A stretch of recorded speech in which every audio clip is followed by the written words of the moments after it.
Magandang araw po na naman po sa inyong lahat. Ito na po yung pangalawang sa pambinyag. Kompletong pambinyag sa lahat ng mga gamit. Ito na po. Basahin ko po. Ego baptisi Iliap akmamitam may pumaim pudirom Christum Pater Filium Verbum Spiritum Omnipotent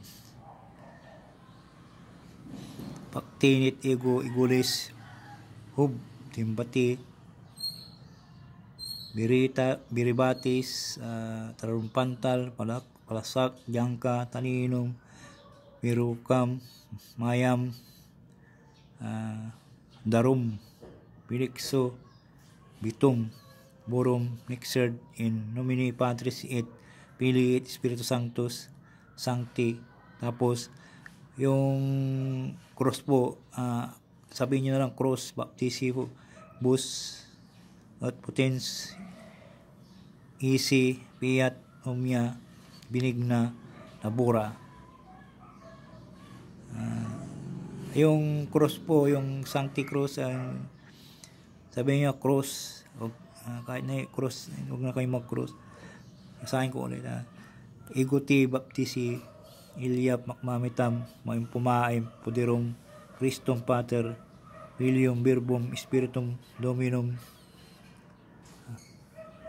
paktinit ego igulis hub timbati mirat batis tarumpantal palasak jangka talinum hidro kamayam darum pilikso bitum borom nixerd in nomine Patris et Filii et Spiritus Sancti. Cruz baptiso bus at potens isi piat omnia binigna labora. Tapos sunod nyo po, kayo binibigyan nga ako na maging magaling sa barilan at patalim at salat ng bagay.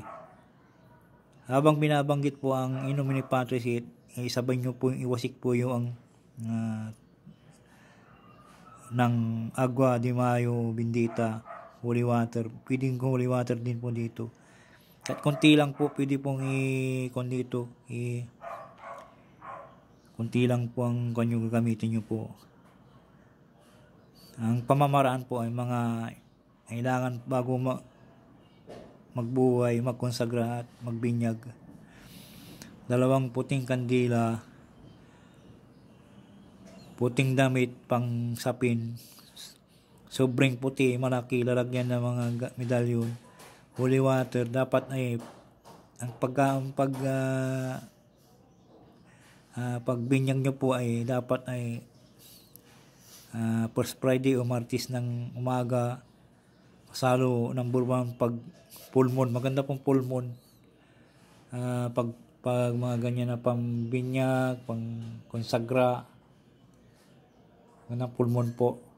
Ito po yun. Pag nakukonsagra ka po kayo, una po konsagrasyon, tapos sunod po yung pambinyag, tapos isunod po yung pambuhay. Una po konsagrasyon, tapos pang binyag, tapos yung pangbuhay ang pangatlo. Yan po. Sana maunawaan po nyo yung aking binabagi. At sana huwag yung makalimot na mag-subscribe, mag-like and share para palagi kayong updated sa aking YouTube channel na marami po ako ibabagi sa inyo dito. Kaalaman sa spiritual. Tuturo ko po sa inyo lahat para ma-share nyo po sa iba na para maalam din sila sa panggagamot, sa mga lahat po, sa mga herbal. Importante po sa mga ngayon, sa atin ngayon mga panggagamot, hindi tayo asa sa doktor. Ang doktor marami ka pang gagasusin. Yung sakit sa spiritual sa mga hindi kaya ng doktor. karamihan po dito pag halimbawa ay nilalagnat tapos hindi gumagaling-galing, padoktor ka ng padoktor, hindi naman nagagamot, yung pala sakit niya ay spiritual. Tapos makahanap ka pa ng doktor na medyo makakuan, wala. Dapat po mag-aral po tayo. I-share ko po dapat nyo isulat sa notebook tapos para basa-basahin nyo pagkuan na. Number 1 po ito na aking binabagi sa inyo.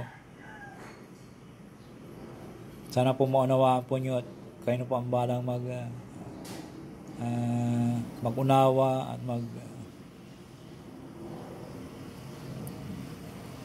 maraming salamat po. Shout out po sa inyo lahat. Shout out. Maraming salamat po. Bye-bye po. Isunod ko po yung pambuhay.